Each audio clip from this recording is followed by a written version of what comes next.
Christopher Kilian a lancé en 2017 une plateforme qui référence les initiatives de lutte contre le gaspillage alimentaire et publie régulièrement des informations sur le sujet.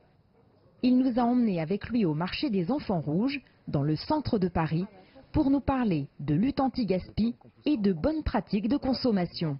Évidemment, des ananas et des mangues, c'est qu'on pousse à l'étranger. Il ne s'agit pas de se les interdire, mais d'avoir une réflexion sur qu'est-ce qu'on va acheter de produits exportés, qu'est-ce qu'on va acheter de produits locaux français. Là, par exemple, tu vois, on va être sur des produits extrêmement qualitatifs. On a céleri rave, choux, carottes, navets, choux-fleurs. Si on achète ce type de produits, forcément, on aura moins envie de les gaspiller. Donc acheter des produits de qualité locale et de saison, forcément, on lutte contre le gaspillage alimentaire. 10 millions de tonnes, c'est le poids du gaspillage alimentaire annuel en France. Un gâchis qui a lieu à tous les niveaux, de la production à la consommation, en passant par la transformation, la distribution et la restauration. Et qui a aussi un impact sur le climat. L'alimentation, c'est 27% des émissions de gaz à effet de serre. Si on considère que sur ces 27%, on en gaspille 30%, lutter contre le gaspillage alimentaire, c'est faire un magnifique geste pour la planète et pour la préservation de l'environnement. Les fêtes de Noël, qui s'accompagnent souvent d'une débauche de cadeaux, d'emballages et de repas gastronomiques, sont un des moments sensibles de l'année en matière de gaspillage. Il suffit d'aller d'en bas de chez soi le lendemain de Noël pour constater que nos poubelles sont pleines. Alors elles sont pleines de décorations de Noël, de papier cadeau, mais elles sont surtout pleines et aussi pleines de nourriture. Pourquoi? Parce qu'on le sait tous, à Noël on veut en faire plus et donc on n'en mange que la moitié et l'autre moitié souvent elle part à la poubelle. Mais il existe des solutions.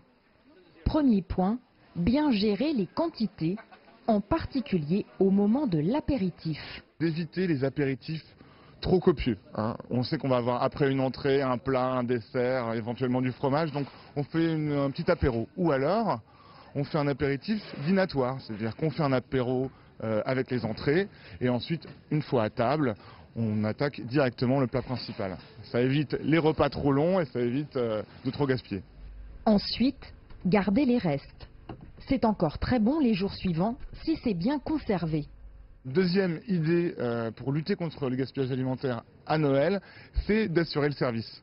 Moi je pense que c'est quelque chose de très important, c'est-à-dire que souvent, à la fin des fêtes, on laisse les plats traîner dans la cuisine ou sur les tables, on laisse la bûche fondre et résultat, on jette tout en fin de soirée. L'idée, c'est de vraiment, une fois que le saumon est terminé, on le rentre dans le frigo parce que le saumon, le lendemain de Noël, c'est sacré, je pense.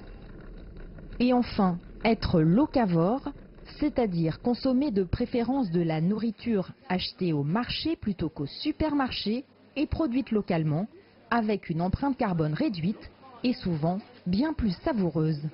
Ma dernière astuce pour moins gaspiller à Noël, c'est évidemment d'acheter local et de saison. On préfère manger des pommes de terre ou des navets que des tomates qui ont poussé au Maroc au mois de décembre, qui sont venues en caisse par bateau, par camion et qui ont fini de germer dans ces caisses. Consommer moins et mieux pour les fêtes, c'est aussi une manière de se faire plaisir. La lutte contre le gaspillage alimentaire, c'est une solution à la portée de tous pour agir ensemble pour préserver la planète. Jade Charles, CGTN, Paris.